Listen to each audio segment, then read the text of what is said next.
السلام عليكم ورحمة الله وبركاته.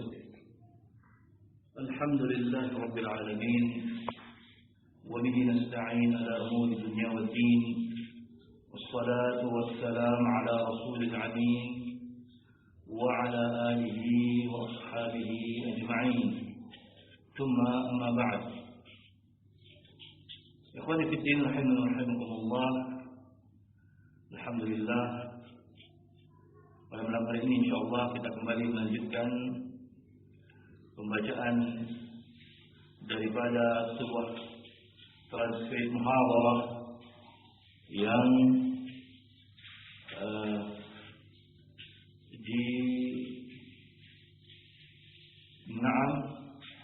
muhadharah ini ya oleh Syekh bin Baz, Abdul Aziz bin Baz rahimahullah ta'ala, yang barakallahu fikum.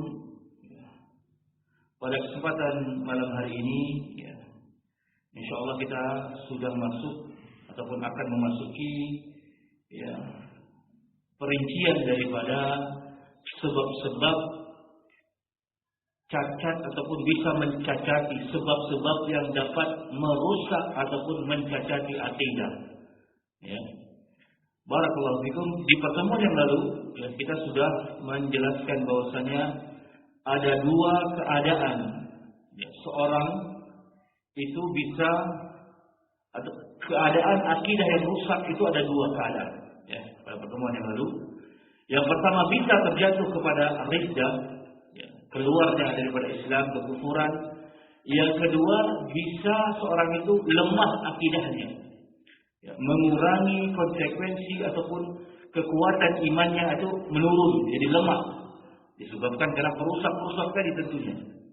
Nah, dan disebutkan pula oleh Syekh bin Baz rahimahullah ta'ala ya, di antara sebab-sebab yang dapat merusak akidah ya, yaitu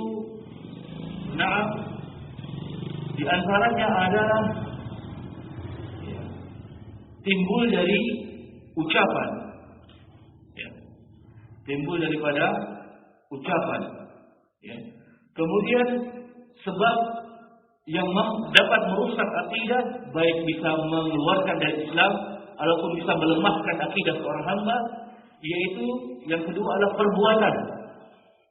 Pertama ucapan, yang kedua perbuatan, kemudian yang ketiga adalah i'tiqad, yaitu keyakinan. Ya. Kemudian yang keempat adalah asyak, keraguan-raguan. Ya, jadi ini empat sebab yang disebutkan oleh Syekh bin Baz rahimahullah ta'ala yang mampu melemahkan ataupun bisa bahkan mengeluarkan seseorang dari kekafiran dari keislaman barakallahu fikum. Baik, sekarang Syekh akan mentafsir satu persatu empat sebab ini. Maka yang pertama, kata Syekh rahimahullah ta'ala, ar-riddatu bil qawli ya.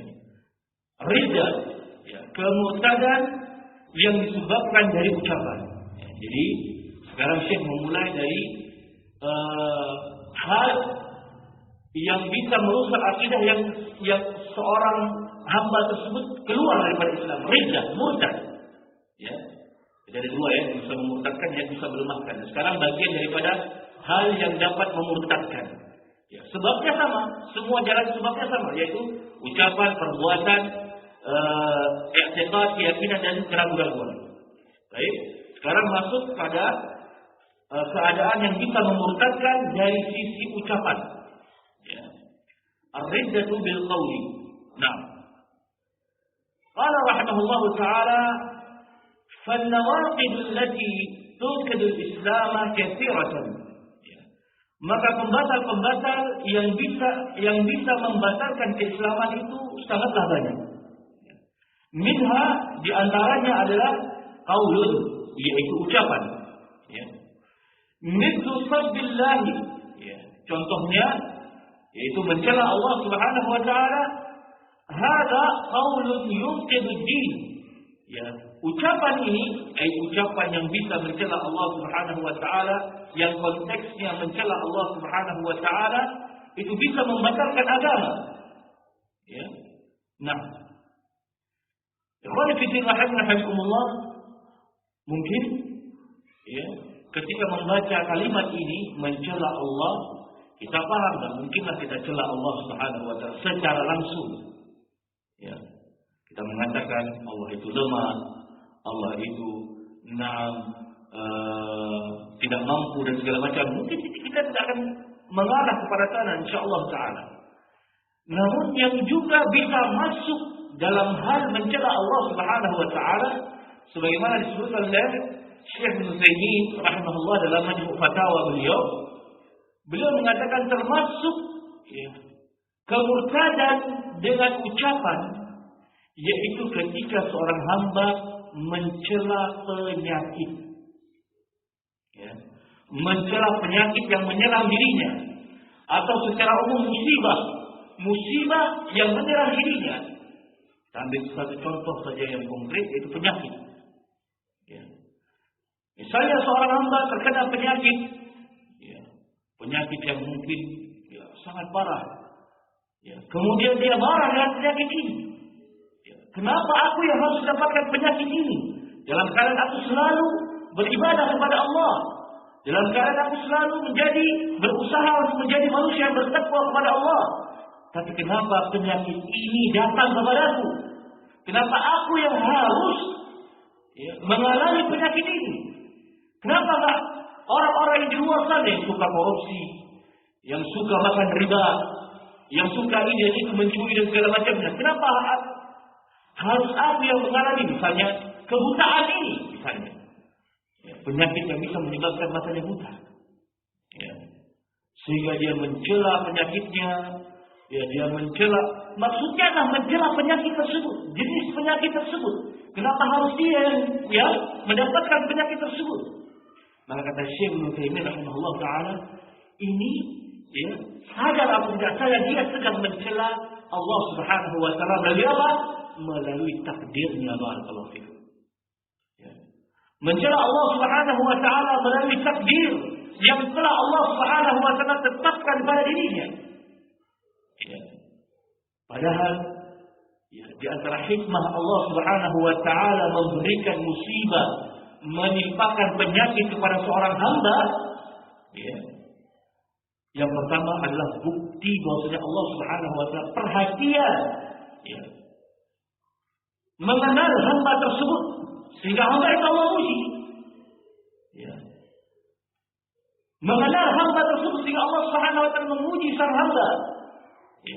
Mampukah dia melewati ujian demi ujian ini yang nantinya akan aku hapuskan dosa-dosanya. Ya. Kalau dia mampu melewati ujian tersebut di atas keikhlasan dan kesabaran, maka aku akan hapus dosa-dosanya. Ya. Kemudian ini yang pertama adalah apa? Allah sayang terhadap hamba tersebut sehingga hamba tersebut diberikan ujian oleh Allah Subhanahu wa taala. Ini bukti kasih sayang Allah Subhanahu wa taala kepada seorang hamba. Bayangkan seorang hamba yang hari-harinya penuh dengan ya kebahagiaan, kemewahan, ya dalam keadaan dia raih itu dengan riba, dia raih itu dengan yang perkara yang haram.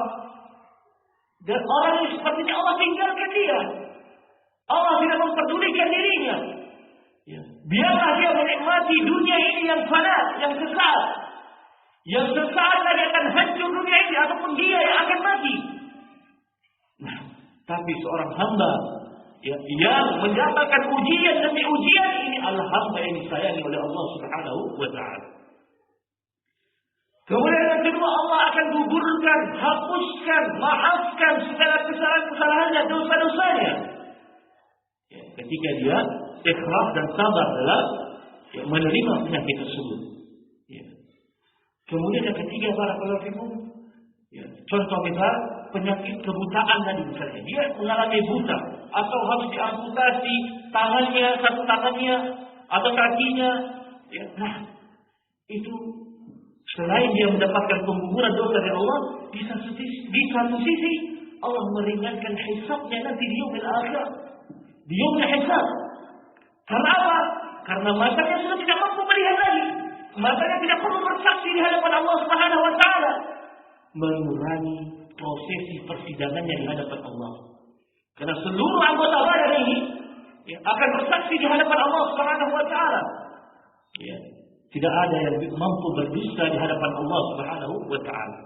Ya, mata, tangan, ya, lisan, ya, kaki, ya, seluruh anggota badan akan bersaksi di hadapan Allah. Lalu kalau ada satu anggota badan yang diambil oleh Allah Subhanahu wa taala karena penyakit tadi, maka tentunya misalnya tangan diambil oleh Allah, tangan kanan, maka tangan kanan tentunya tidak akan bisa melakukan apa-apa lagi, beramal apa-apa lagi, dan dia tidak akan bersaksi di hadapan Allah, akan mengurangi satu saksi yang di hadapan Allah Subhanahu wa taala.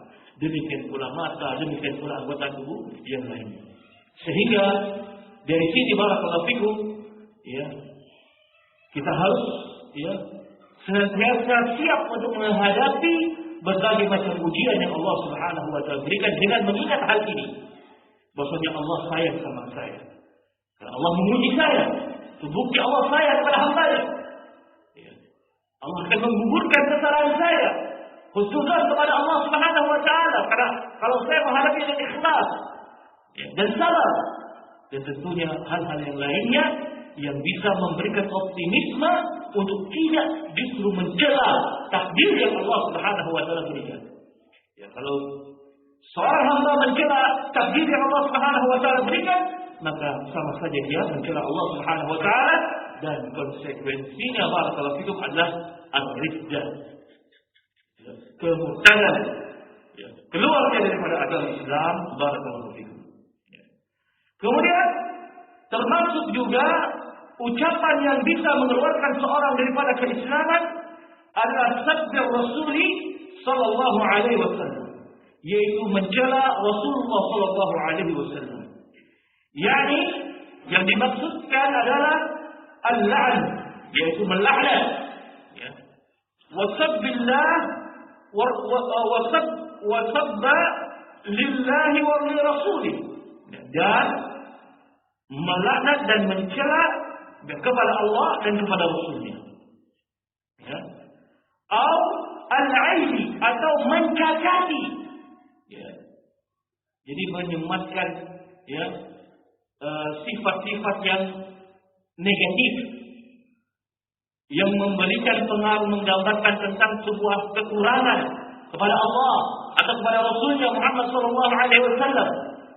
Ini membahayakan barakallahu fikum. Sebagai contoh, seorang yang mampu mencacati Rasulullah SAW, sadar ataukah tidak sadar, ketika dia membuat syariat agama yang baru. Ya. Ketika dia membuat syariat agama yang baru, seperti berbagai macam kebidahan.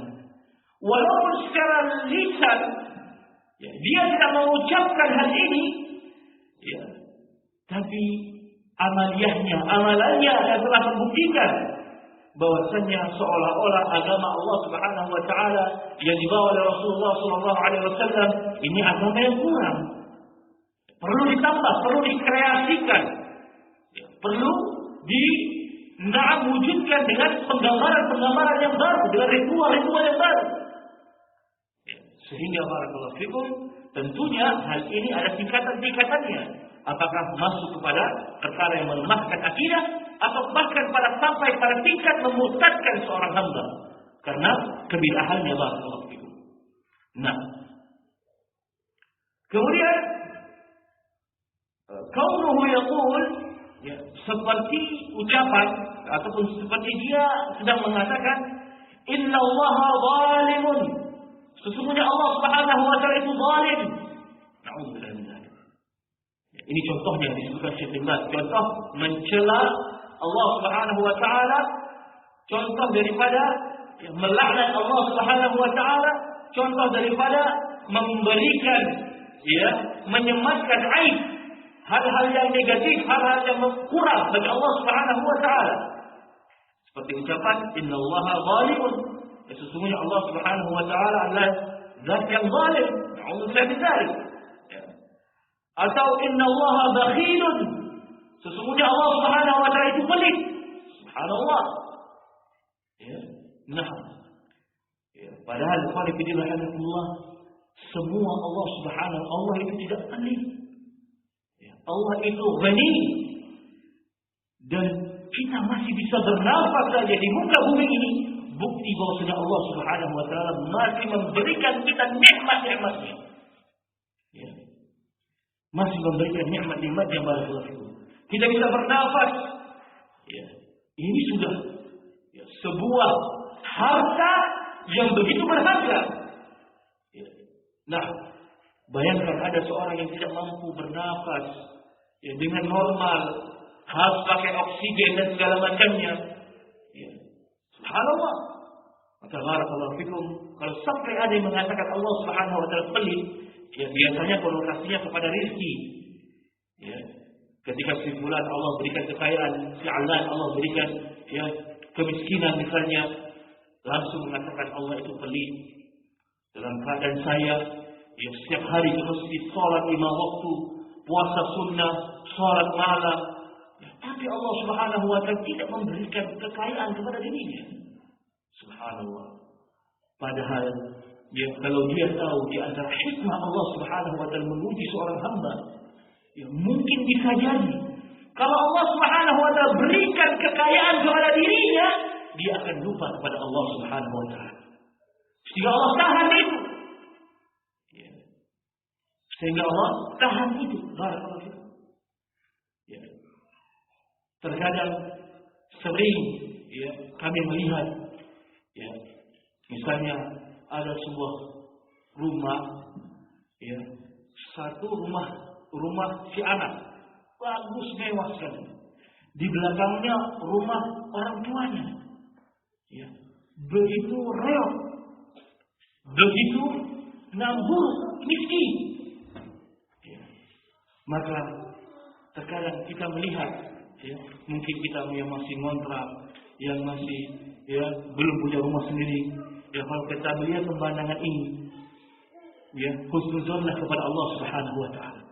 Mungkin kalau seandainya Allah Subhanahu wa taala memberikan kekayaan kepadaku, bisa jadi aku di posisi orang tersebut. Aku rendahkan, aku hinakan orang tuaku dengan aku berikan rumah ala kadarnya. Tapi aku sibuk dengan keluargaku dan istriku untuk menghias rumahku. Bisa jadi aku seperti itu. Maka Allah Subhanahu wa taala tahan untuk diriku, sehingga aku masih harus berjuang dengan kontrak, dengan segala macamnya, rumah yang mungkin masih belum dikatakan layak misalnya. Bisa jadi demikian, barakallahu fikum. Banyak hikmah yang takdir Allah Subhanahu wa taala diberikan kepada kita, maka tugas kita adalah bersyukur. Bersyukur, barakallahu fikum. Tidak lain dan tidak bukan selain bersyukur dan bersabar atas apa yang Allah Subhanahu wa taala anugerahkan, barakallahu fikum. Kemudian contoh yang lainnya dengan mengatakan innallaha faqirun. Sesungguhnya Allah Subhanahu wa taala itu miskin. Ya subhanallah. Ini termasuk mencela Allah Subhanahu wa taala, termasuk mencela memberikan laqab negatif, aib kepada Allah Subhanahu wa taala. Padahal maha kayanya Allah Subhanahu wa taala yang mampu mendatangkan siang, yang mampu menukar siang menjadi malam, malam menjadi siang. Bayangkan kalau dunia ini siang terus tanpa malam. Kuatkah kita menahan teriknya matahari? Jangankan itu, berdiri saja kita di tengah padang pasir, bisa mati kita 1 jam, 2 jam, 3 jam tanpa beralas kaki. Di matahari yang terik. Lalu bayangkan kalau seandainya Allah Subhanahu wa taala hanya menjadikan dunia ini siang saja. Ya subhanallah. Demikian pula sebaliknya, bayangkan kalau hanya Allah Subhanahu wa taala hanya menjadikan dunia ini malam saja tanpa ada siang. Bagaimana kita kedinginan? Bagaimana kita tidak bisa mencari maisha dalam gelap gulita yang hanya disinari oleh rembulan? Maka Allah Subhanahu wa taala pemilik ini semua, pemilik alam raya ini semua, yang mengaku ini semua. Sehingga barakallahu fikum, Allah itu ghani, Allah itu kaya, yang memiliki perbendaharaan alam langit dan dunia, barakallahu, seluruh alam ini, barakallahu fikum. Nah, kemudian juga ada yang mengatakan innallaha jalla wa ala la ya'lamu ba'dul umur. Sesungguhnya Allah Subhanahu wa taala tidak mengetahui sebagian perkara-perkara. Subhanallah. Ya. Mendengar ataupun membaca ungkapan yang disebutkan oleh Syekh bin Baz ini, ya, kami mengingat sosok, sosok yang dia seorang dokter, bukan dokter, tapi dokter kesehatan. Ya, yang mungkin insyaallah antum tahu juga semua, ya, yang dia adalah seorang dikenal sebagai seorang debater, ahli debat, ya, yang sering melakukan debat dengan orang-orang non-muslim, orang-orang kafir. Ya. Tujuannya adalah agar orang-orang kafir itu masuk dalam Islam.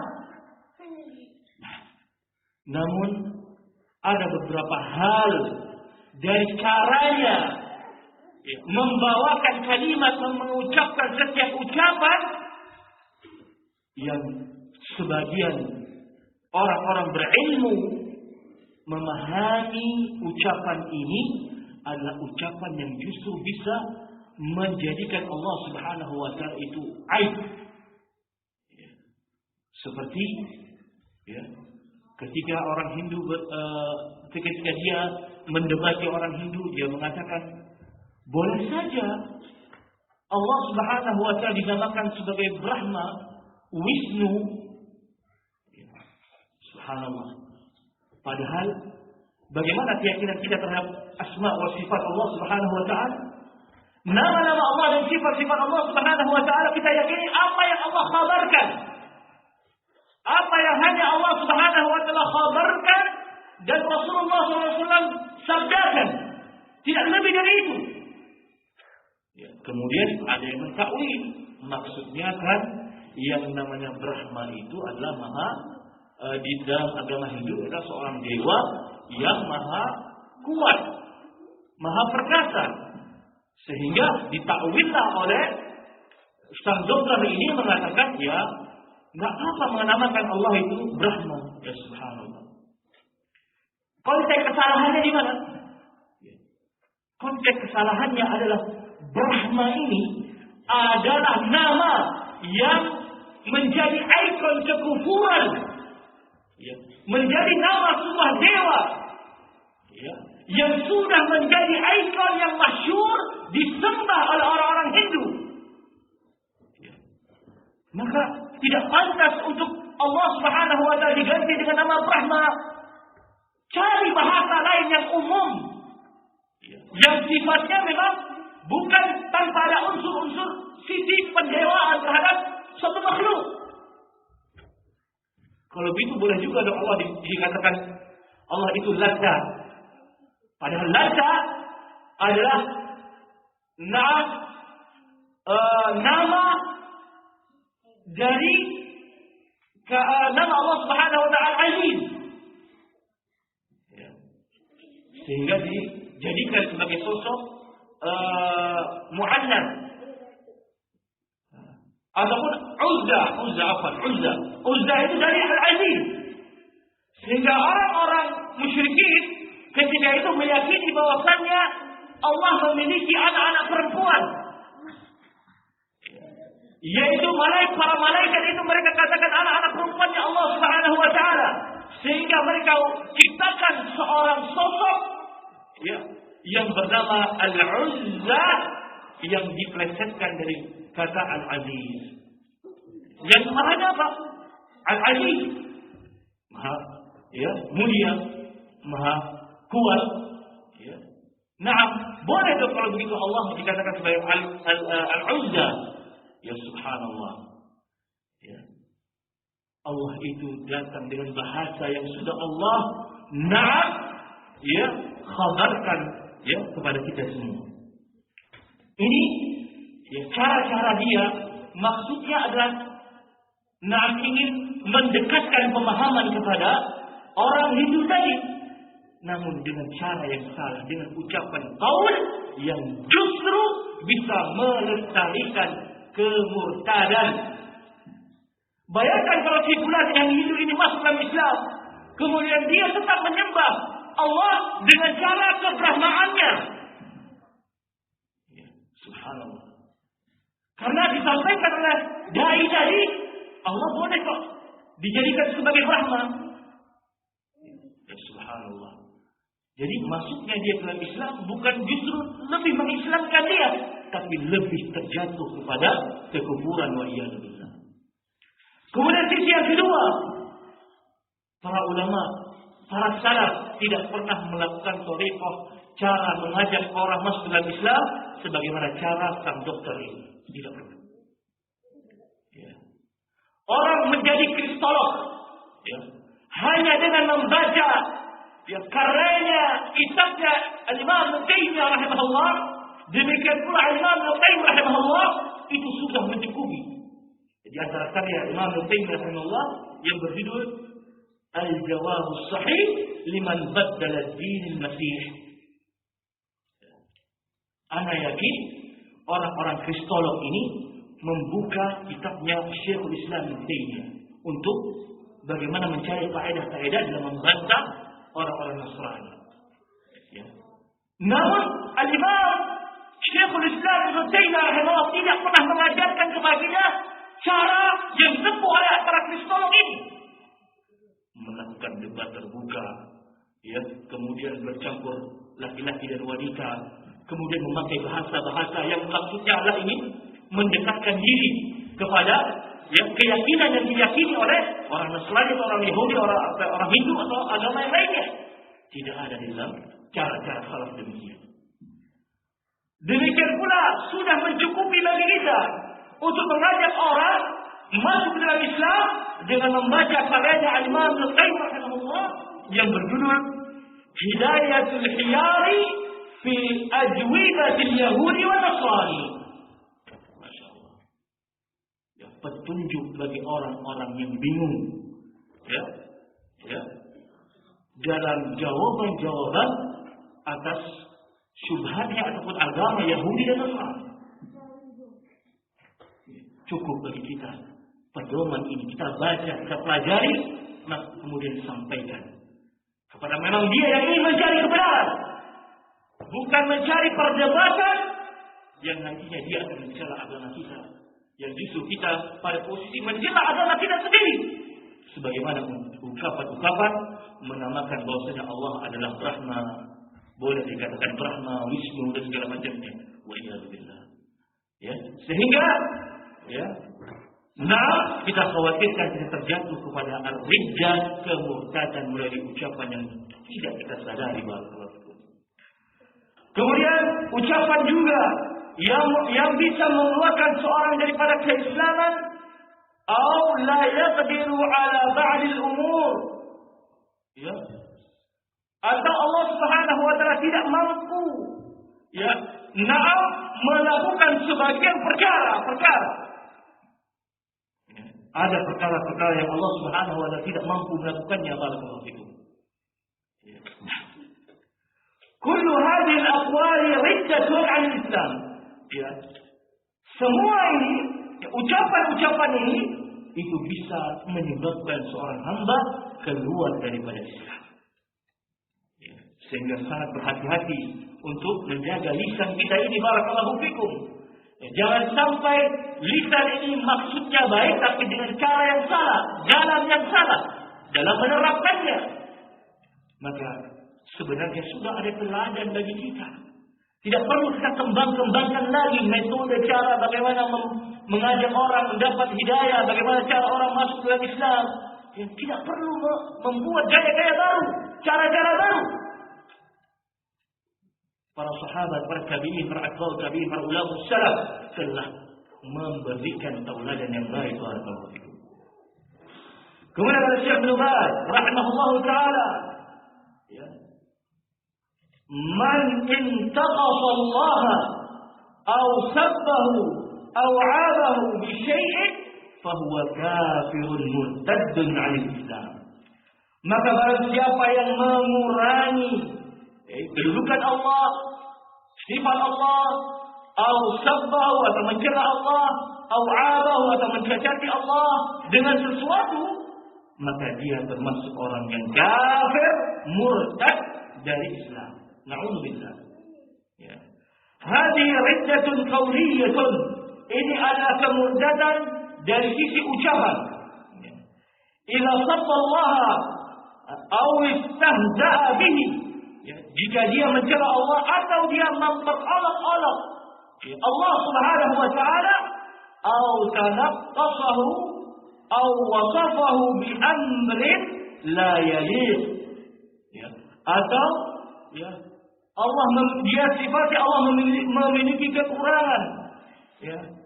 Atau ya, dia mensifati Allah Subhanahu wa taala dengan perkara-perkara yang tidak pantas. Ya. Kama taqul yahudu, sebagaimana yang diucapkan oleh Yahudi, innallaha bakhilun. Sesungguhnya Allah Subhanahu wa taala itu pelit. Ini ucapan Yahudi. Ya. Nah, innallaha faqirun. Sesungguhnya Allah itu fakir. Ya. Wa nahnu aghniya wa hakala. Dan kami ini kata orang Yahudi orang-orang yang kaya. Allah itu fakir, Allah itu bakhil, kami adalah orang-orang yang kaya. Ya subhanallah. Ya. Nah, wa hakala law qala, dan demikianlah ya kalau dia berkata, innallaha la ya'lamu ba'da al-umur, sesungguhnya Allah Subhanahu wa taala tidak mengetahui sebagian perkara-perkara, aw la yaqdiru ala ba'd al-umur, atau Allah Subhanahu wa taala tidak mampu melakukan sebagian perkara-perkara, aw nafa sifatillah wa lam yu'min biha, atau dia menafikan sifat-sifat Allah Subhanahu wa taala dan dia tidak beriman terhadap sifat-sifat tersebut, fahadha yakunu murtaddan bi aqwalihi sayyi'ati. Ya, maka ini akan menjadikan dia murtad, keluar dari para Islam dengan ucapan-ucapannya yang jelek. Barakallahu fikum. Nah, sehingga ikhwani fi din rahimakumullah, ya, kemurtadan itu bisa terjadi dari ucapan. Barakallahu fikum. Maka kita harus berhati-hati dengan mempelajarinya, bagaimana cara mendudukkan ataupun beriman terhadap nama-nama dan sifat-sifat Allah Subhanahu wa taala, bagaimana cara menerima takdir Allah Subhanahu wa taala, bagaimana cara menjadikan Allah Subhanahu wa taala sebagai zat yang tidak bisa terlecehkan. Perlunya al-ilmu. Yang perlunya al-ilmu. Barakallahu fikum. Nah, kemudian kata Syekh bin Baz rahimahullah, qala masalan, atau dia berkata misalnya, inna Allah lam yujib alaina as-salat, sesungguhnya Allah Subhanahu wa taala tidak mewajibkan kepada kita salat. Hadhihi riddatun 'anil Islam. Ini adalah kemurtadan ya daripada Islam, keluar daripada Islam.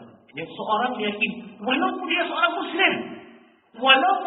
muslim, karena dia riddah artinya dia sudah berislam.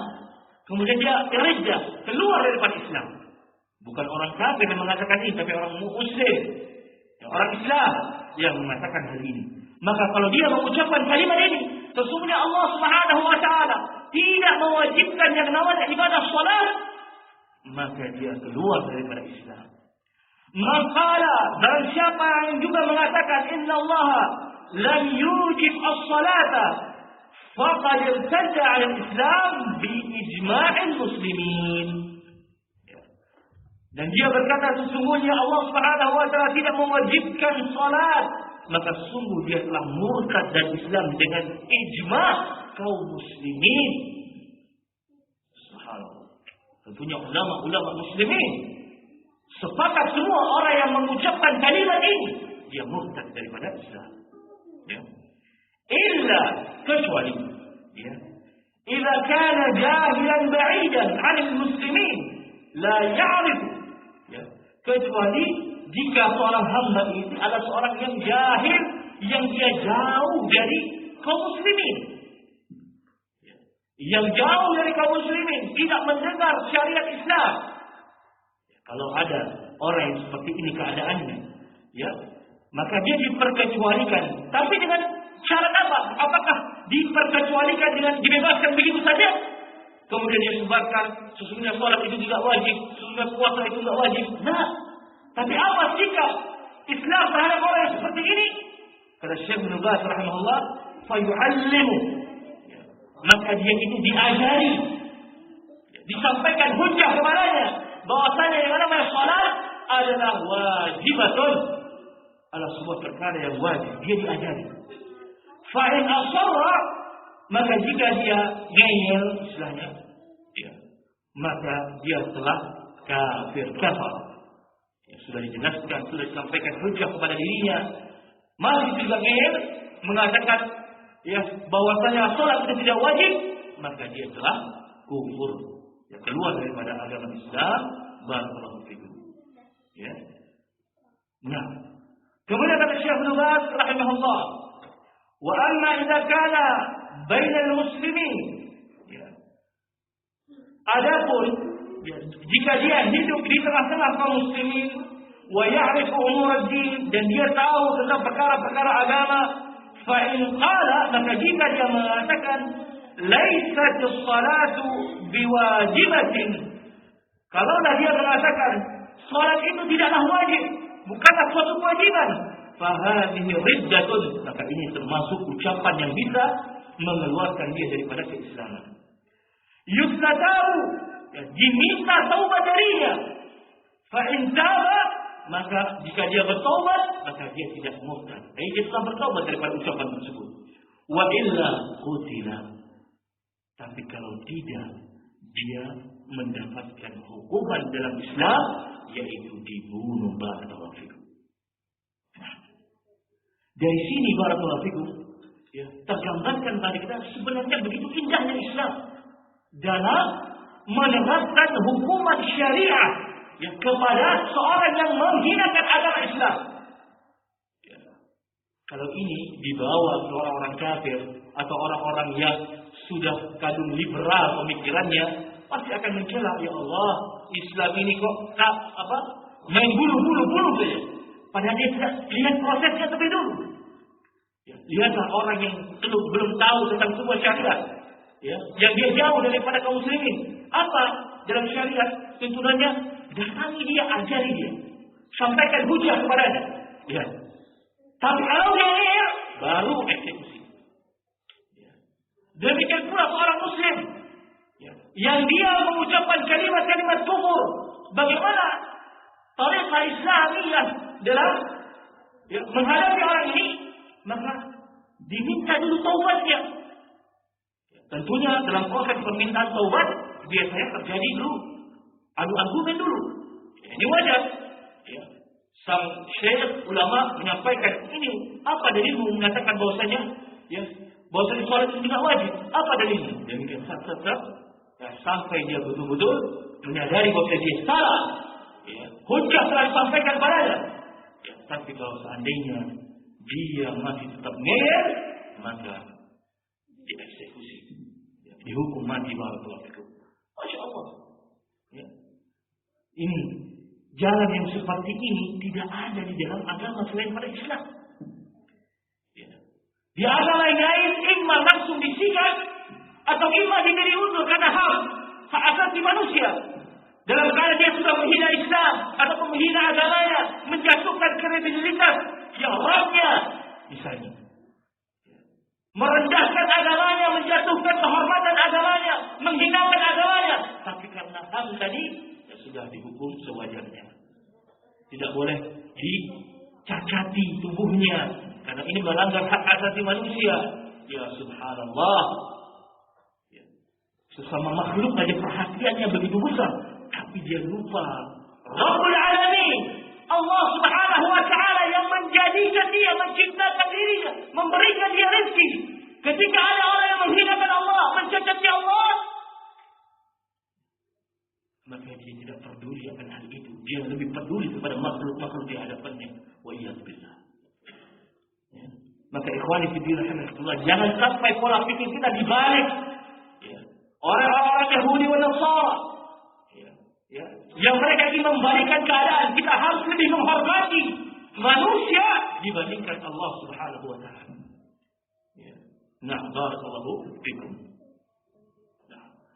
Atau qala, atau dia mengatakan az-zakatu ghairu wajibatin, zakat itu tidak wajib 'ala nas, tidak wajib kepada manusia.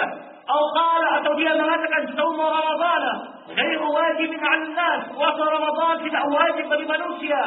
Atau na'am hajju ma'al istita'ati ghairu wajib. Ya. Na'am berhaji ya dengan bagi orang-orang yang mampu untuk melaksanakannya itu tidak wajib ya bagi manusia. Ya, man qala hadhihi al-maqalat kafara ijma'an. Barang siapa yang mengucapkan ucapan ini, maka dia telah kufur secara ijma', secara kesepakatan muslimin, kaum muslimin. Nah, lalu bagaimana Islam menghadapi orang seperti ini? Bagaimana kesimpulan tadi kata Syekh bin Baz, wa yustatabu, dia diminta taubatnya terlebih dahulu. Tidak langsung eksekusi, tidak. Diminta taubatnya terlebih dahulu. Allah masih menghargai si fulan yang menghinakan agama Allah ini dengan diminta dulu taubatnya. Wa in kana, jika dia bertaubat, maka dia terlepas daripada konsekuensi kekufuran ataupun hukuman mati barakallahu. Wa illa, jika dia tidak mau bertobat, qutila, maka dia dibunuh barakallahu. Na'udzubillah min dzalik. Nah, wa hadhihi al-umuru riddatun qawliyatin. Ya. Nah, dan inilah ya perkara-perkara yang mampu mengeluarkan seorang daripada Islam dari sisi ucapan barakallahu fikum. Ikhwani fi din rahimakumullah, oleh karenanya begitu pentingnya kita untuk belajar agama Allah Subhanahu wa taala, kemudian dengan kita berilmu sehingga kita tidak mudah terkagum-kagum ya, dengan retorika ya manusia yang seolah-olah mewakili Islam dalam ya mengajak manusia untuk masuk dalam Islam.